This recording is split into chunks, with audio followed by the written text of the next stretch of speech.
Yes. Good morning, everyone. I'm just testing the technology now. I would like to know whether you can all hear me. Um, Raise your hands, the ones that can hear me.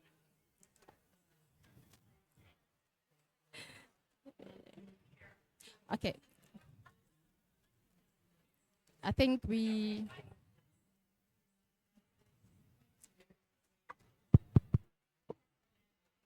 Mhm.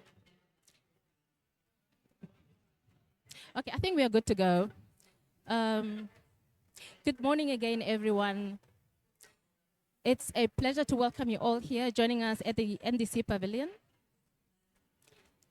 My name is Rosa. I'm the lead for strategic partnerships at the technical support unit of the Mitigation Action Facility, and it's a pleasure for me to guide you through this session today. We meet here in Belém, a symbolic location at the edge of the Amazon, at a moment when the global climate community is shifting decisively from commitment to implementation. COP30 had rightly been called a COP of implementation, and the urgency of translating ambition into actionable sector-wide transformation has never been clearer. The Mitigation Action Facility has a critical role to play in this landscape.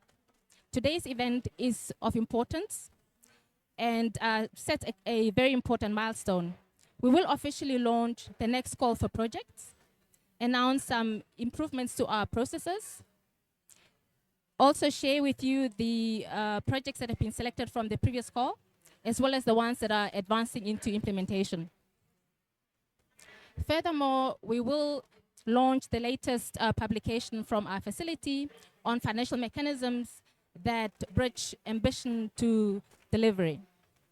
And importantly, we hear from a partner delivery organization that is implementing one of our most high impact projects, already advancing decarbonization of an important sector within our portfolio. And with that, I would like to open this session by inviting Matt Toombs, Director of International Climate Finance and Strategy at the UK Department of Energy and Security and Net Zero, to deliver his opening remarks and announce the next call.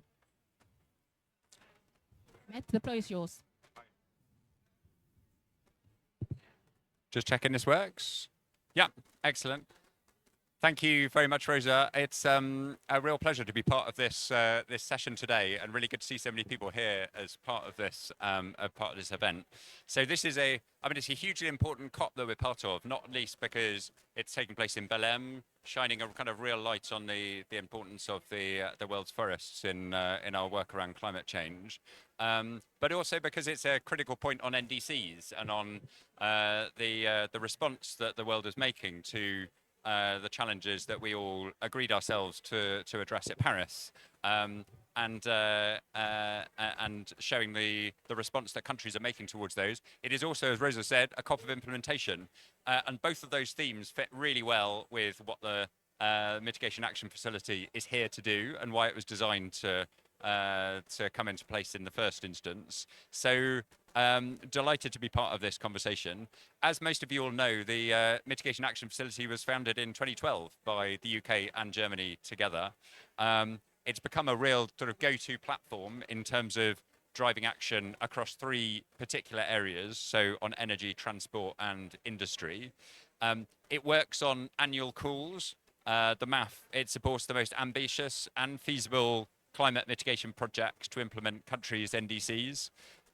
In a world where the urgency of climate action grows stronger and stronger, we need the work of the facility more and more as we look forwards.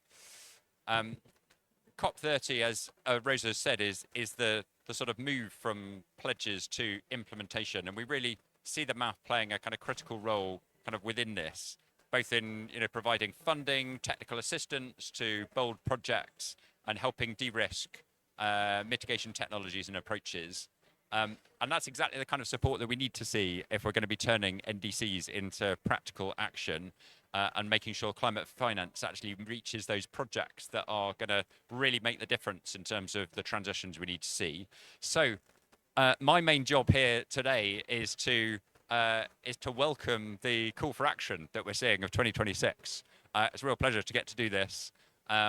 So I'm delighted that we're able to announce the launch today of this call, and our support as donors reflects the belief in the facility's mission and its ability to deliver real change. This year's call for action brings some exciting improvements to the facility's project cycle, making it both more streamlined, more transparent for applicants, and overall more impactful. But also, it will also continue to focus on energy, industry, and transport. But it'll bring a new element in, which is that it'll particularly welcome projects that demonstrate a lighthouse approach. And lighthouse approaches, they put innovation and transformation front of center of their work. The projects, they illuminate a pathway for replication and inspire broader sectoral transformation beyond the specific project. So it's about catalyzing wider transitions and investment in related projects. So the projects, they'll test new technologies, they'll take calculated risks, they'll share lessons across countries and sectors, and they'll demonstrate what can be achieved beyond the current state of practice in the climate mitigation space. So in closing, I want to re-emphasize how important we see the facility to us, not just for delivering NDCs, which is critical, but also for driving the innovation and ambition that's needed to meet the climate challenge head on. So the UK is very much committed to supporting this mission, and I'm inviting all of you to engage with this new call for proposals 2026. Thank you very much. Thank you, Betums. Now, I would like to welcome Dr. Vera Rodenhoff, the Deputy Director General responsible for international climate action at the German Ministry for Conservation, Nature Conservation and Nuclear Safety. Sorry, the Federal Ministry of the Environment, Nature Conservation and Nuclear Safety. My nerves are taking the best of me. Please, you're welcome. The floor is yours. Thank you. And I also have trouble getting that very long name together. It's a real pleasure to be here with you today. And I can just echo Matt's words. This is really an exceptional initiative. So, and also we have a great call. So excited to talk about this. We know that, we all know climate change, fighting climate change or the climate crisis requires scale and speed and investments. And continuity and reliable environment for the stakeholders to plan and invest. I am therefore very delighted that along all those lines, this is what we do here. And we're launching the Mitigation Action Facility call for projects that this year that provide up to 100 million in funding.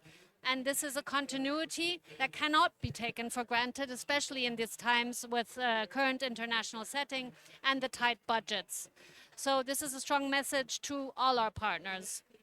And I'm particularly happy, of course, that we're announcing this, as always, together with our partners from the UK. The Mitigation Action Facility, as many of you know, we support economic, developing and economies, EMDEs, emerging and developing economies, in their efforts to translate their ambitious targets into action and to catalyze policy frameworks, projects through these, and concrete transformation and investments. So the mitigation actions design is truly exceptional. It's country-driven, impact-oriented, and fully focused on transformation and maximizing mitigation. So the starting point for most of our projects is an ambitious mitigation target. And having the map featured here in the NDC pavilion also shows how they work together and how this is a perfect match. Regarding ambition, of course, we are seeing mixing trends. There's the geopolitical and economy landscape, and climate change all over the world is coming under fire, on the one hand. On the other hand, the NDCs we do have are increasingly ambitious and qualitative in what they have in their NDCs. And also, of course, we see the economics and the business case for all the clean and green technologies, with, of course, renewables being much cheaper than fossils, and also renewables overtaking fossils in the power mix in the first half of this year. So these are really encouraging signs. But of course, we still have to be ambitious to speed and scale to stay below 1.5. So we need to mobilize finance to turn this ambition into impact and scale. And the Mitigation Action Facility has a track record for that. The demand for funding is, of course, huge. In the last call, we received 500 project concepts, and with the available funding, only 6 can be selected for implementation, unfortunately, but that's already something. And they're big projects, and they will scale. So the TSU will be presenting them, and I'll just highlight a few to illustrate the type. So we have the Brazil Sustainable Aviation Fuel Project, which aims to scale industrial scale Macuba oil extraction to produce sustainable aviation fuel. It will mitigate first mover risks and unlock public and private finance at the early stage investments. And then it's a real business case that works in the medium and long term. So this shows what is typical for the MAF projects: regulatory framework in a country of a specific sector, building a business case, mobilizing investment at scale. This is really what we do and what the Mitigation Action Facility does best. Another project is one we have in Kazakhstan, which is a pilot in the region. It's a power compensation technology at the grid companies. And this will then be scaled to other countries in the region to actually work on the grid, which obviously causes most of the loss in the electricity transmission, and thus marrying energy efficiency and renewables. For us, targeted project development is key. And we have also selected the Seed Capital Assistance Facility as another project of the MAF. It's an investment de-risking facility, bridging development stage financing gap for the developing of a large-scale renewable energy and industrial decarbonization project in Sub-Sahara Africa and Southeast Asia through blended finance mechanism. And it works directly with the private sector and seeks to mobilize 4.6 billion euros. So these are just some examples of the 6 that we are looking to develop for our call for 2026. And we are looking to further increase our impact, and we do not only need to speed and scale our projects, we do also need to speed and scale how quickly the projects that we get land in implementation. So we're also at this, because of course even the best projects need to be brought onto the street as quickly as possible. So speeding and scaling for ambition in line with 1.5 is what we do here, and we're going to continue doing that with all of you. Thank you. Thank you. Thank you, Dr. Rodenhoff, for these remarks. Today is a day of announcements. And first of all, I would like to welcome Philip Munzinger, our designated and incoming head of the TSU at the Mitigation Action Facility.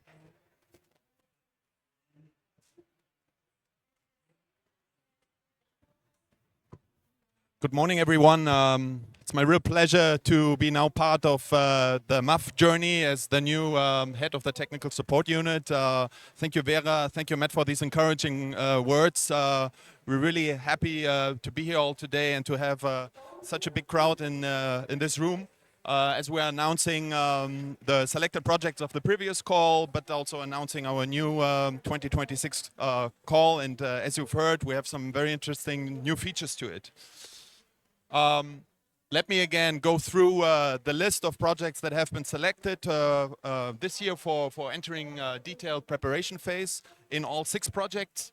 First of all, the Philippines, green cooling solutions, energy efficient solutions for commercial and industrial facilities.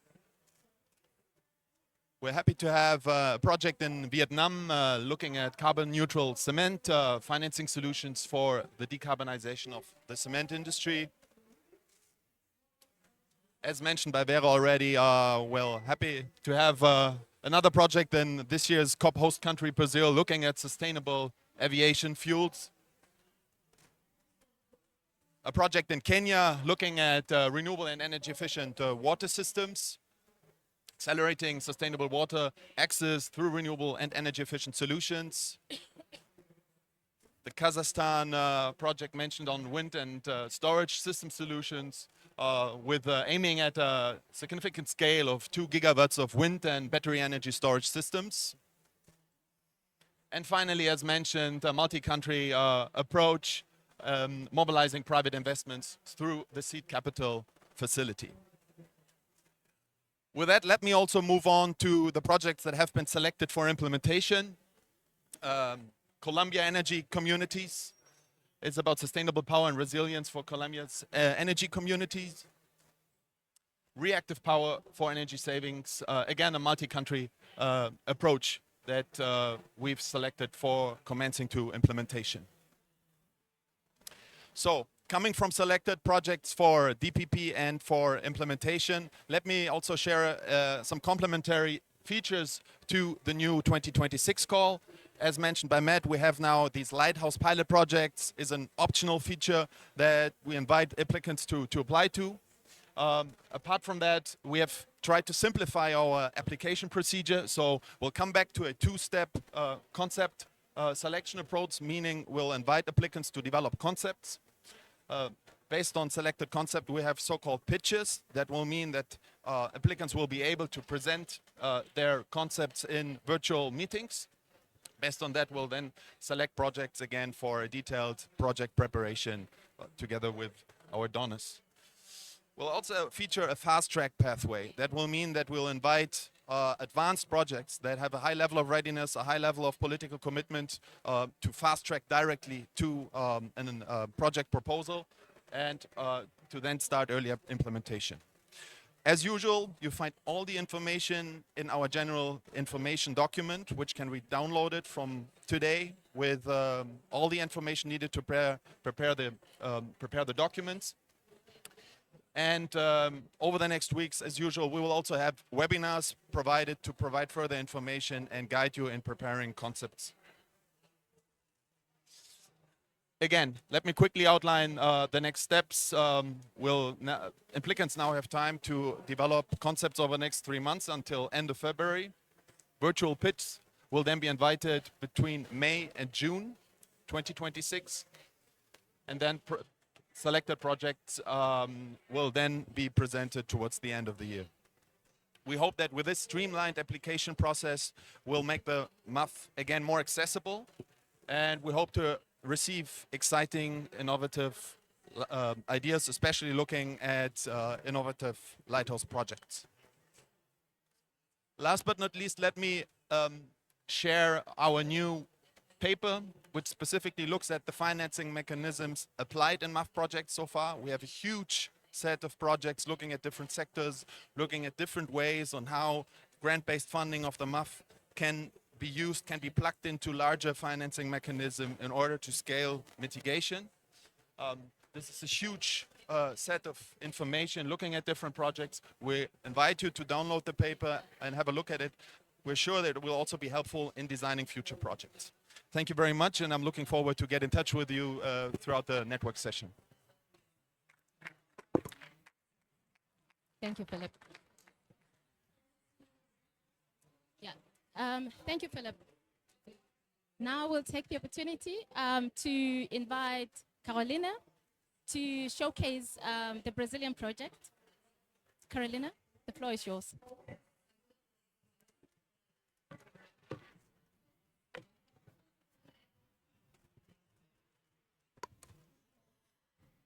Hello, everyone. Good morning. It's a pleasure to be here and explain and to present to you the Potencialize project that was developed here in Brazil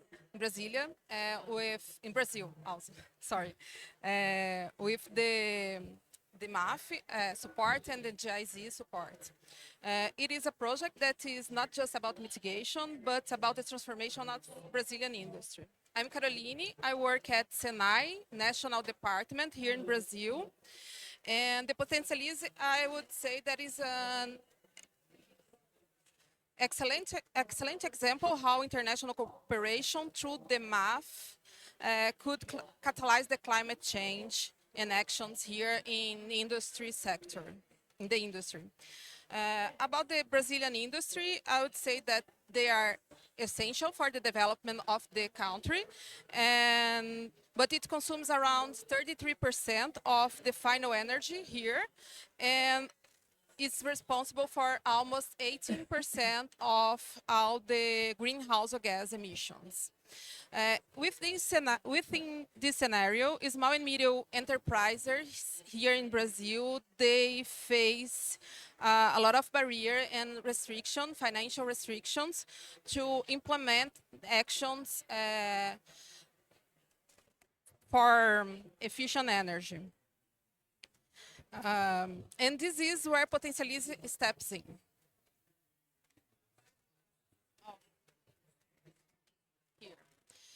The program was conceived with two clear objectives, and it was in phases. The first phase was a pilot project that was developed only in São Paulo. That is our most, there are almost 40–60% of the industries located in Brazil, and it was able to enable the investment to small and medium enterprises. The second phase was the national scaling up to support the whole industrial decarbonization here in Brazil. What makes the Potencialize, in my opinion, what makes the Potencialize unique is the business model that is based on strong articulation of partners. As a technical part, we have SENAI that I'm representing, and we could provide the assessment and the audits that the industry needed. The financial partners, we had BNDES, the Brazilian Development Bank, and the FINEP here in Brazil. They were responsible for structuring credit lines and innovative financial products. As a political partners, we had two ministries here in Brazil, the Mines and Energy Ministry and the Development Industry Trade and Service, MDC. And as an implementation organization, we had GIZ with the Mitigation Action Facility support, ensuring funding, technical cooperation, and international know-how. One important mechanism that the program established was the guarantee funding that was responsible for the mitigation of the credit risk here, and it was one of the success keys in the pilot phase that could be scaled up for the national level.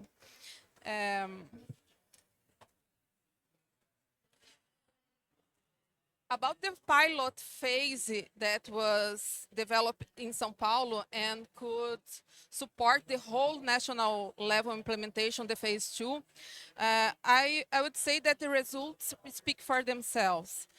We could engage more than 1,500 companies, small and medium enterprises. We could train almost 500 specialists, experts in São Paulo also. And we now currently, we have over 200 projects under implementation. And the project savings, we do have a lot in gigawatts savings, and tons of carbon dioxide is 300,000 tons of carbon dioxide equivalent mitigated. And more important is the savings that the companies could have here, the industry had. It was between 20 and 30% of savings, and I would say that it is translated in increased competitiveness. Given the success of the pilot phase, the model was simple to be replicated. And then now the program is moving to a national level. It is expanding from São Paulo to all the regions here in Brazil, across Brazil, and it's going to start next year to 2026. The expansion is perfectly aligned with the new federal policies, the new Industry Brazil, which has industrial decarbonization as one of its priority missions. Our scaling up approach is based on 4 structural pillars aiming to create permanent market. The first of them is project development. We have the support of Procel and the commitment to apport more than 70 million reais to subsidize Senai to replicate the assessment and the auditing services in small and medium companies across Brazil. The risk mitigation, we're gonna reply the same as that was done at the pilot phase. We're gonna have the Procel supporting the mitigation of the risk, also the German Development Bank. About the capacity building and mobilization, that is the pillar 3, we're gonna have GIZ with an important role yet. They will be with advising on bankability and financial mechanisms. Technical support, they're going to provide technical support and strengthening monitoring and evaluation systems. About the policy integration, it is directly related with our new Industry Brazil that has one of the missions, the decarbonization of the industry. In summary, I would say that Potencialize is transitioning from a funded pilot to a state public policy by Procel. To finalize, to end, in my opinion, Potencialize is a concrete proof that energy efficient is a triple win investment. The planet wins, the industry wins, and the country wins. I'd like to thank for the invitation to be here and then could explain a little bit the impact of this action in the industry. And we are ready to take Brazil industrial decarbonization to the next level with all of this support. Thank you very much. Thank you so much, Caroline. Yeah. I'd like to take this opportunity, first of all, to just recognize the important contribution that Zoran David has made to the Mitigation Action Facility. He has been a very important identity of the facility for so many years. And of course, it's with a sad heart that we see him leaving, but good things come to an end. And with that, we're looking forward to working with Philip. And I wish you an exciting journey at the Mitigation Action Facility. You will not regret your decision. With that said, I would like to invite you to advance your questions to our project. Please go ahead and just raise your hand. And then I can come to you with the mic. Thanks very much. It's been very interesting. Can you give us a bit more of a sense of what constitutes a lighthouse project? You know, what are you really looking for in a lighthouse? Philip, can I hand it over to you? Thank you. Thank you, Vivian. Yeah, we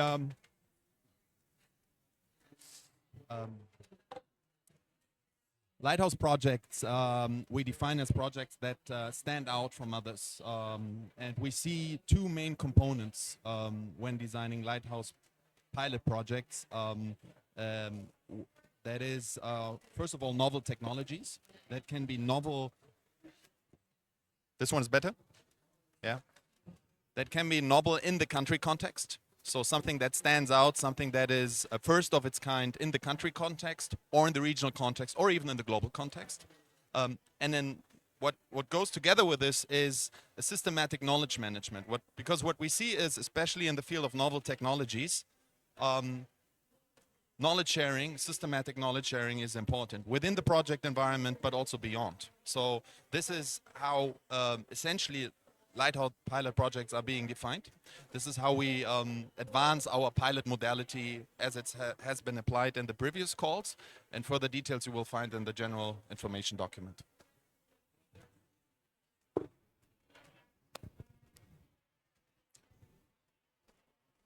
Do you have any further questions? Yes, please. Beatrice?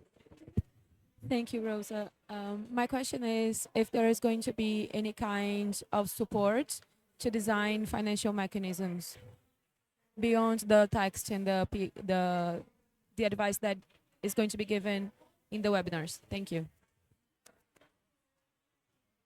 Important question, and I think, Philip, I'll come to you again. The question, whether we are going to be providing any support for the development of financial mechanisms. Yes, so as usual, we provide webinars that provide examples, provide best practices, provide further guidance on how to design the financing mechanism as part of a mitigation action facility project. We'll also have, for selected projects, we'll have further support provided by consultants that will assign soon to provide specific support on the design of financing mechanisms. Further to that, the mentioned paper is, I think, a good opportunity for you to see what has worked, what hasn't worked in the future, in the past, in order for you to design financing mechanisms.